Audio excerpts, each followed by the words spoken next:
Orlando's Theater Downtown isn't, really.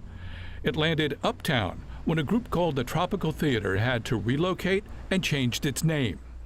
We found the building in 1989. In March of '89, we did our first show here, which was David Mamet's American Buffalo. Previous to that, yeah, it was a warehouse and it was a storage area for appliances for almost 20 years. Actually, people used to come in the early 90s and they would say, I bought my oven here.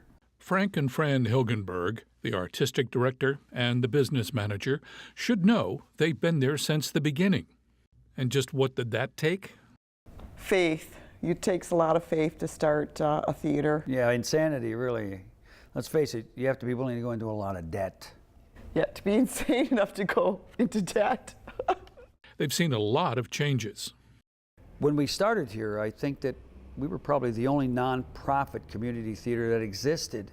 And then there are also some dinner theaters. There was Rollins, there was, UCF didn't even have a program at that time. The Civic Theater was there, though. Civic was there. So really there were 2, maybe 3 choices. Now if you look in a weekend calendar section, you will see many times as many as 20 to 30 shows you can choose from. With over 250 full-scale productions to their credit, the company has perfected the painstaking process of taking a play from the printed page to the stage. You cast a show, you then call and have a read-through. And hopefully if you have enough time, you go into what's called table work, which is where you sit down with the actors and you try to make sense out of the script and the things that they're going to say before you start blocking the piece. 6 weeks before opening, the cast, under harsh work lights and on the set of the preceding show, starts to put The Grapes of Wrath on its feet. Blocking it means telling the people where to go and where to be on stage and how loud they should be, and making a picture. Maybe he needs 1,000 men. He'll get 5,000. And he'll pay 15 cents an hour. You poor bastards have to take it because you'll be hungry. Now, take that back. Don't direct it all to him so much. Okay. So make sure that when you remember we come over, you man, he did it before, he's done it again. He'll do it. I'm telling you, he'll do it. He'll do it. In other words, so we can open it up. Yeah, open it up so we can see it. Okay. All right. Twice now I fell for that. Maybe he needs 1,000 men. He'll get 5,000 there and he'll pay 15 cents an hour. And you poor bastards will have to take it because you'll be hungry. If he wants to hire men, let him hire men. Write it out and say what he's going to pay. I always liken blocking, for me as a director, is a palette. The actors are color and I'm painting a picture. And I want to paint a good picture that works with the words that are being said. Most shows take anywhere from 2 to 3 weeks to block them. Every moment of the show has to be blocked. Then you can start actually getting people off book. You move into that phase, an awkward phase for a few days where they know they're blocking. They know what they want to do as actors, or they're beginning to realize what they want to do as actors as far as emoting and emitting all the things they have to do. Then you move in to that period where you take the books away. And they're like children with a little bike that had the training wheels, and you take them off and they're not quite sure where they're going to go with the bike. Goodbye.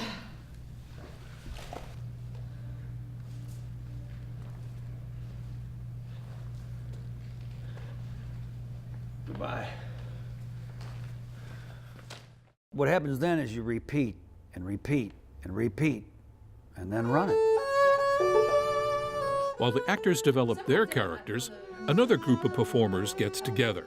So this is not quite a musical, but yet it's got 6 or 7 songs interiorly placed within the show. Just like the acting, each moment has to be crafted. I don't want it dragging, but I want it soulful.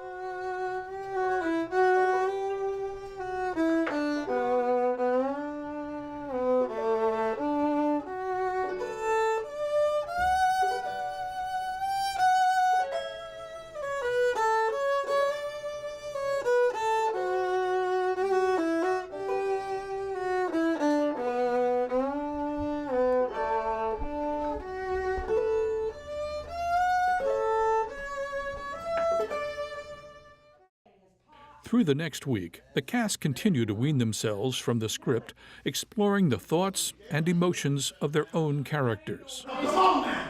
Get on out of here! Go on! I am taking the orders. Then comes the close of the preceding show. One of the things that make this particular theater downtown very unique is the amount of volunteers that we have. We are what's called a community theater. If you didn't have so many talented people, whether it's designers or performers,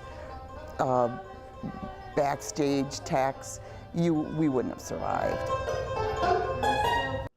And suddenly the stage becomes theirs, with the actual space, steps, and scenery they will use.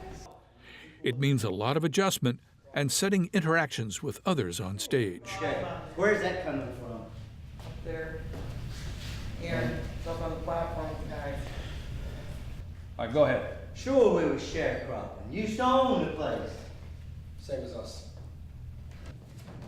With the full space available, large scenes can be set, including a square dance Swing your partner till the music stops. and fights choreographed. Actors like working on the three-quarter thrust stage. It's so intimate. It's so close to the patrons that it's a special experience for actors, I think. Sooner than later, you're in the last push to opening.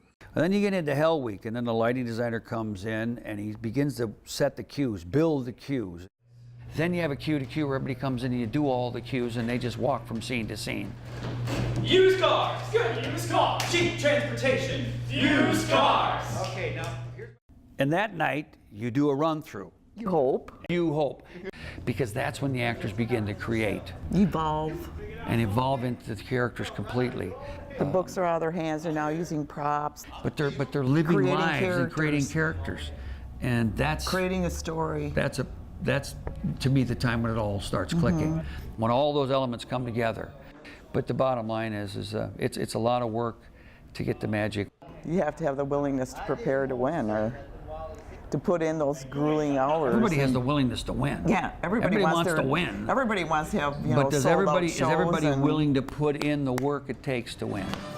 Do-si-do. It's fun too. You have to love what you do. We do love what we do, and it's what we try to tell all the actors here. When we bring people in here, we realize that we're not able to pay them. We're going to feed them. There will be food here. They'll get discounted beers and sodas and stuff at our cost. But they better be doing it for the love of it and the fun of it. Otherwise, why be here?